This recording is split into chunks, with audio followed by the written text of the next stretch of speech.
कराची के मुख्तलिफ इलाकों से नौमौलूद बच्चों का अगवा रोज का मामूल बन गया है।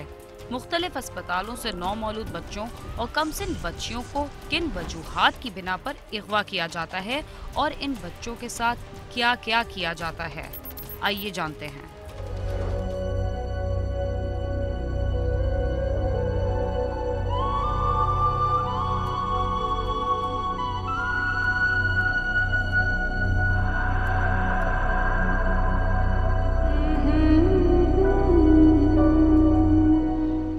शहर कायद जितना बड़ा है, इसके मसाइल भी इतने ही बड़े और भयानक हैं। यहाँ पर सरजर्द होने वाले जराइम की भी कोई इंतहा नहीं और यहाँ के बासियों के दुखों का भी हिसाब नहीं लगाया जा सकता। खवातीन के मसाइल हों या बच्चों के दुख, तमाम दुख इंसान को दुखी और परेशान कर देते हैं। होटलों के बाहर खाने के लिए कतार में खड़े बच्चों के चेहरों पर नजर डाली जाए तो रूह कांप उठती है और इनके अगवा की दास्तानें सुनी जाएं तो दिल भर आता है। इस शहर में बच्चों का अगवा होना कोई नई बात नहीं है।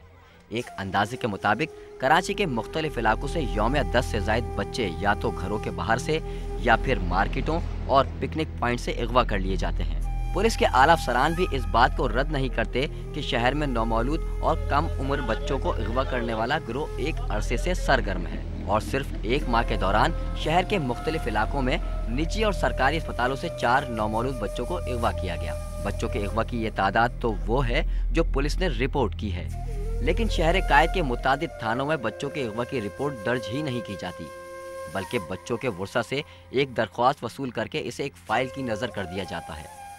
पुलिस ज़राए के मुताबिक एक मखसूस कौम के लोग बच्चों के अगवा में मुलव्विस पाए गए हैं, जो बच्चों को पहले बड़ा करके उनसे मजदूरी कराते थे। जो ओट एक कौम है, ये बच्चों को थोड़ा सा बड़ा करके इनको डिसेबल करके भीख मंगवाया करती थी, अपने मकासद के लिए इस्तेमाल करती रही। पुलिस ज़राए के मुताबिक सरकारी और निजी अस्पतालों में अमले की मिली भगत से बच्चों को तब्दील करना भी पुलिस के रिकॉर्ड में मौजूद है, जबकि अस्पतालों से बच्चों के अगवा में भी अस्पताल का कोई न कोई शख्स मुलव्विस होता है। गुज़श्ता दिनों एक ऐसा ही वाक़या लियाकताबाद 10 नंबर पर वाक़े सिंध गवर्नमेंट अस्पताल में पेश आया। लखते जिगर के लिए तड़पती हुई ये खातून 6 माह के उमैर की माँ है, जो अपने शीरख्वार बच्चे की याद में ज़ारो कतार रो रही है। बच्चे की माँ का कहना है कि इसके बेटे को अगवा करने वाली खातून 3-4 दिन से अस्पताल के चक्कर लगा रही थी। 2 रात आ गई, अंदर आके दूसरे औरतों के साथ बैठ गई है। दोनों बातें औरतों से साथ कर रह गई। उनका बच्चे को उठाइए, कितनी देर, 1 घंटा आधा घंटा बैठी रह गई। हम बोला बाजी अपना बच्चा दे दो, मैं प्यार करती हूँ, ये मुझे पता नहीं है, या हमारे बच्चे को छीन रही है या क्या कर रही है, ये मुझे मालूम नहीं है। जो बच्चा हमारा छीन के भाग गई औरत। इतने लोग आते, सैकड़ों लोग आते हैं और जाते हैं। एक नॉर्मल हालात में मकसद जैसे बच्चे को लाते हैं, ले जाते हैं। अब कोई मशकूक टाइप में या भाग रहा होता, लेके जा रहा होता, तो मैं उसे पकड़ता, या कोई ऐसी बात होती या कोई वो शोर करती। जाहिर है सिक्योरिटी लैप्सेस थे और इसमें हमारे अमले का भी मैं ओन करती हूँ कि थी, इसमें उनका भी एक रोल बनता है और इसके साथ जाहिर है कि मुझे भी इसको ओवरसी करना चाहिए था। कराची के अस्पतालों से अगवा होने वाले बच्चों के कई केसेस की तफ्तीश करने वाले पुलिस अफसर का कहना है कि शहर में ऐसे गिरोह मौजूद हैं जो बच्चों को अगवा करने के बाद या तो गदागरों को फरोख्त कर देते हैं या दूसरे गिरोह के हाथों बेच देते हैं और इन्हें ऊँटों की रेस में भी इस्तेमाल किया जाता है। अब इसके अंदर डेरा गाजी खान और ये जितनी सराइकी बेल्ट है, इसके लोग इन बच्चों को, नौमौलूद बच्चों को जो अगवा किया जाता है, वो अरब में ऊँट रेस के लिए इस्तेमाल किया जाता है। जितना छोटा बच्चा होगा उसको ऊँट के पेट के नीचे बांधा जाता है। जब आप ऊँट के पेट के नीचे बच्चे को बांधते हैं और बच्चा शोर करता है, बच्चे के रोने से और शोर करने से ऊँट, जितना बच्चा शोर करेगा, जितना बच्चा रोएगा, उतना वो ऊँट तेज़ भागेगा। उस दौरान 99% बच्चे उस रेस में एक्सपायर हो जाते हैं। शहर के मुख्तलिफ इलाकों में अस्पतालों से बच्चों के अगवा का एक और वाकया लांडी नंबर 6 में वाक़े एक निजी अस्पताल में पेश आया, जहां एक लड़की बच्चे को अगवा करके भाग रही थी, जिसे इंतजामिया ने पकड़कर तफ्तीश की तो मालूम हुआ कि इसी अस्पताल की लेडी डॉक्टर ने नौमौलूद बच्चे को अगवा करने का मंसूबा बनाया था, लेकिन डॉक्टर इस बात को मानने के लिए तैयार नहीं थी। आज मुझे डॉक्टर हिना ने फ़ोन करके बुलवाया कि आ जाओ, एक काम है। जैसे मैं इधर आई तो मुझे डॉक्टर ने पूरी डिटेल समझा दी थी कि आप ऐसे आओगी, ऊपर दूसरी मंजिल पे लेबर रूम है, उससे एक बच्चा है जो रात को पैदा हुआ है, वो लेके तुम निकल जाना। फिर डॉक्टर हिना को बुलाया तो डॉक्टर हिना मानने के लिए तैयार ही नहीं है। नौमालूद बच्चे के अगवा में मुलविस निजी अस्पताल की लेडी डॉक्टर से पुलिस ने जब सख्ती से तफ्तीश की तो लेडी डॉक्टर ने बच्चे को अगवा करने का एतराफ़ कर लिया। क्राइम सीन की टीम ने इससे कबल भी ऐसे डॉक्टरों को बेनकाब किया था जो जाली डिग्रियां हासिल करके सादा लू अफराद को बेवकूफ़ बनाते थे। पुलिस की तफ्तीश में ये बात भी सामने आई है कि अस्पतालों से बच्चों के अगवा में ऐसे ही लोग मुलविस होते हैं जो जाली डिग्री हासिल करके शहर के मुख्तलिफ अस्पतालों में मुलाजमत हासिल करने के बाद अपनी जराइम पेशा सरगर्मियां जारी रखते हैं। जराइम पेशा अफराद की वजह से मुख्तलिफ घरानों के चश्मो चिराग इंतहाई कम उम्र के दौरान और बाज़ दफ़ा इस दुनिया में आँख खोलने के फ़ौरन बाद ही ऐसे हाथों में चले जाते हैं जहाँ से वापस आना ना तो इनके बस में होता है और ना ही गमज़दा वालिदैन इन्हें वापस ला सकते हैं। कैमरा टीम के साथ खुर्रम गुलजार, समा, कराची।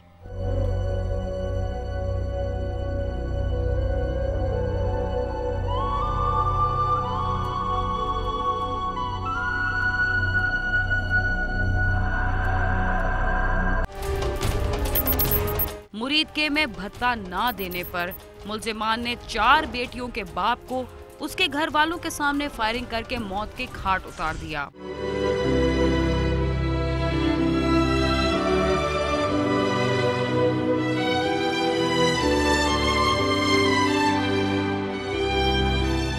मुरीद के शेखुपुरा रोड पर फरखाबाद के रहायशी सेठ आबद की शेखुपुरा चक नंबर 29 में जमीन है। आबद हर छुट्टी पर फैमिली के साथ अपनी अराजी पर गुजारता था।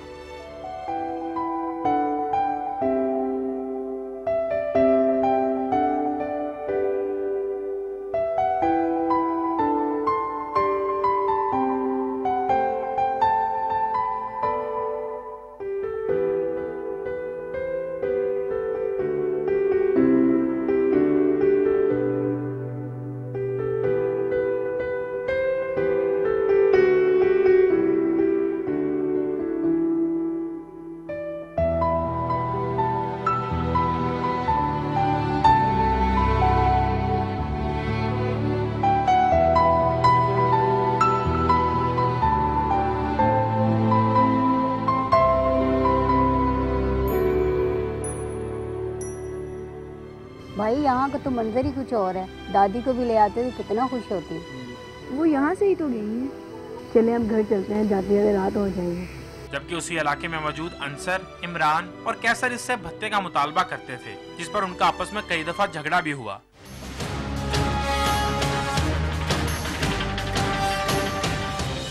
सेठ साहब किधर? इधर क्या है?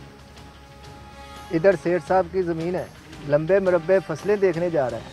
और हमारा हिस्सा?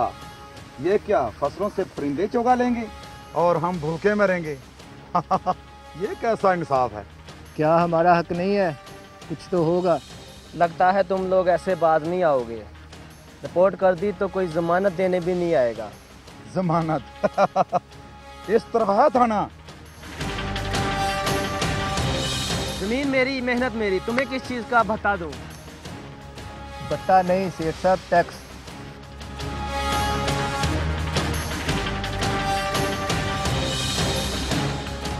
सेठ साहब अगली बार माफी नहीं।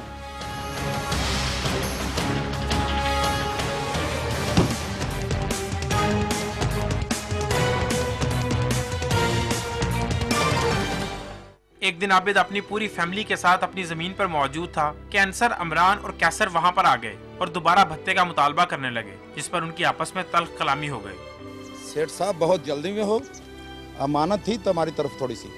सुना है नेक लोग अमानत में खयानत नहीं करते। तुम लोग जाओ यहाँ से, तुम लोगों से बात बाद में होगी। जब मैं दोबारा आऊँगा कोई फैसला कर लेंगे। फैसला तो आज ही होगा। आज जैसा मौका कब आएगा? आज तो गवाह भी हैं।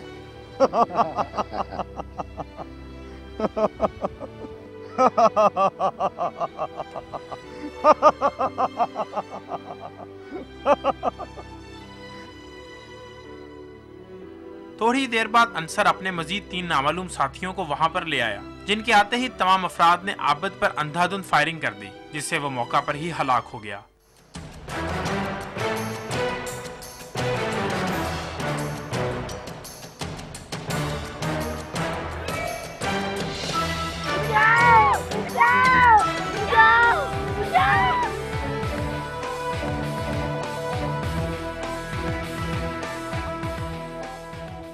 आगे भी जाते थे गांव में, वो ज़मीन वगैरह ली हुई है, तो वह संडे के संडे हम चले जाते थे वहाँ पे।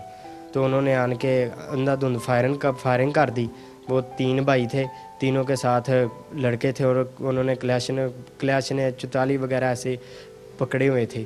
तो उन्होंने आके फायरिंग किया, तो हमारा जो भाई था, इतना बड़ा प्यारा, जो सबसे प्यार करने वाला था, हमको साथ लेकर जाने वाला था, तो वो उन्होंने उसको फायरिंग करके उधर ही हलाक कर दिया। तो हमने उधर से उठाने की कोशिश किया, नहीं उठाएगा तो हम गाड़ी में डालने लगे। वो तब भी उधर खड़े रहे। मकतूल की 4 बेटियां हैं और वो घर का वाहिद सहारा था। उसकी बहनों का कहना है कि आबिद हमें बहुत प्यार करता था और हमारे लिए बहुत अच्छी ख्वाहिशात रखता था। वो हमें किसी चीज की कमी नहीं आने देता था। जालिमों ने हमारे सामने हमारे भाई को मौत के घाट उतार दिया और वो उस वक्त तक फायरिंग करते रहे जब तक हमारे भाई की जान नहीं निकली।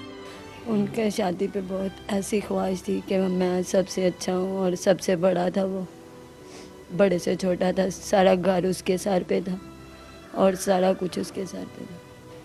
अब वो बहन भाइयों की तरह रहते हैं, बहुत अच्छा अखलाक था। मकतूल की दादी का कहना है कि मेरा पोता मेरे सामने जवान हुआ है, लेकिन जालिमों ने उसे खुशियां नसीब न होने दी। उसे कुर्बानी का बहुत शौक था और ईद कुर्बान पर हमें वो बहुत याद आ रहा है। अगर कोई आला ओहदेदार हमारी बात सुन रहा है तो हमें इंसाफ दिलाया जाए। सारा काम नहीं हो सकती थी, बातें भी सारे घर बाहर अंदर जाने वास्ते भी सारे काम ही हो सकते थे। वो ही होना क्यों उनके साथ मारता है। हम तो यही कहेंगे कि हमें इंसाफ मिलना चाहिए। हम नाजायज़ ये सब कुछ किया उन्होंने, हमारी तो कोई भी बात नहीं थी। और मैं यही कहती हूँ कि मेरी 4 बच्ची हैं और उनको इंसाफ ज़रूर मिले। सारी बेटियों से बहुत ज़्यादा करते थे। 10 माह की बेटी है, उसके साथ बहुत ज़्यादा प्यार करते थे। मकतूल आबिद के वरसा का कहना है कि मुल्ज़मान बाअसर हैं, इसलिए पुलिस भी उनसे मिल गई है और वो उन्हें गिरफ्तार नहीं कर रही। वो हमारे सामने दंदनाते फिर रहे हैं और न सिर्फ हम पर सुलह के लिए दबाव डाला जा रहा है, बल्कि आए रोज हमारे घरों के सामने आकर फायरिंग भी करते हैं, जिससे हमारे पूरे घर पर खौफ के साए मंडला रहे हैं। उसके बाद ही हमें फोन आया कि भाई को गोली लग गई और फौत हो गया उसी वक्त।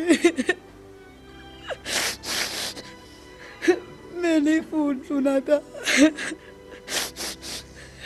घर में मुझे ही फोन आया, मैंने उठाया और मैंने ही सुना और मैंने ही सबको बता दिया। मेरे हाथ से मोबाइल दोबारा नीचे गिर गया। मेरा इतना जवान भाई। मुल्ज़मान ने भत्ता न देने पर घर वालों से उनका वाहिद सहारा छीन लिया। मकतूल के बच्चे अब सारा दिन अपने बाप के आने की आस लगाए घर में बैठे रहते हैं।